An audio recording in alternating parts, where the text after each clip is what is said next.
অনেক দিন আগের কথা। সেই গ্রামে ছিল এক পুরোহিত। পুরোহিতের অবস্থা তেমন ভালো ছিল না। তার টানাটানি করেই সংসার চলত।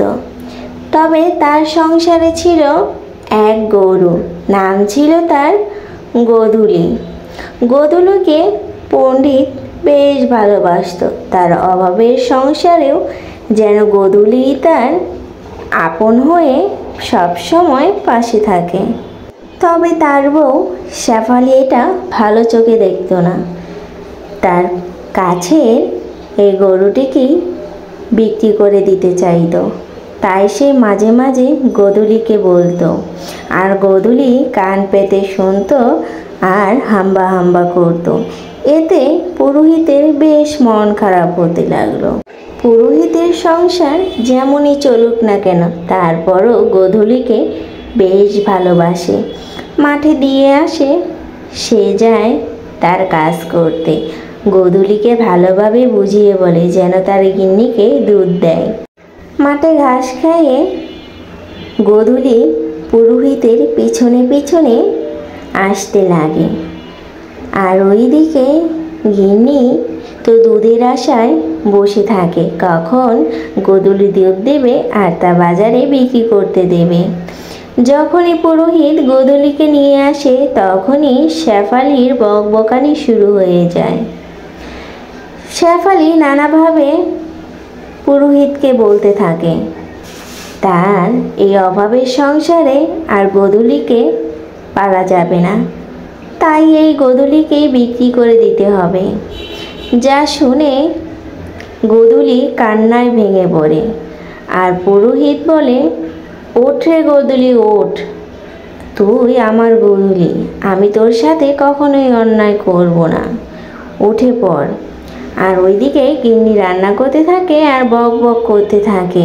তার অভাবের সংসারে নিজেই চলতে পারে না, আরেকদিকে জুটেছে এই গোধূলি। দুমুঠো ভাত খাবো না গোধূলিকে দিব। আর ওইদিকে পুরোহিত খুব সুন্দরভাবে গোধূলিকে বোঝাতে লাগলো, শোন রে গোধূলি, শেফালি কি বললো তাতে তো যায় আসে না। আমার আর তোর বন্ধুত্ব সেই কত দিনের, আমি কি তোকে ভুলে যাব? তুই তো সবই জানিস, আমারই কত অভাবের সংসার।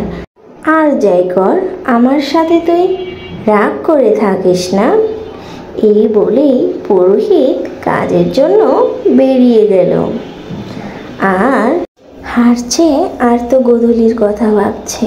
পরের দিন সকালে ঘুম থেকে উঠেই গোধূলির গোবর পরিষ্কার করতে যাবে।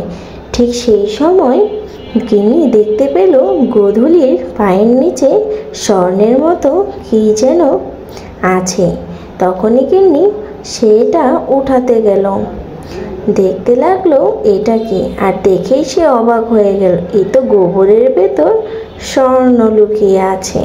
তখন সে পুরোহিতকে ডেকে নিয়ে আসলো আর তাকে সব কিছু বলল যে আমাদের গোধূলির গোবরের ভিতরে স্বর্ণ আছে, তুমি যাও গিয়ে বিক্রি করে নিয়ে আসো।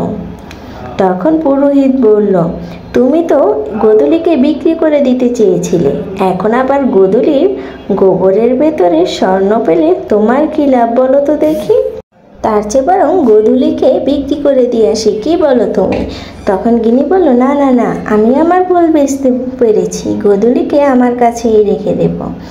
এরপর পুরোহিত স্বর্ণগুলো বিক্রি করে ব্যাগ ভর্তি করে টাকা নিয়ে সে বাজার থেকে বাড়িতে আসে আর গিন্নিকে সেই টাকা দেয়।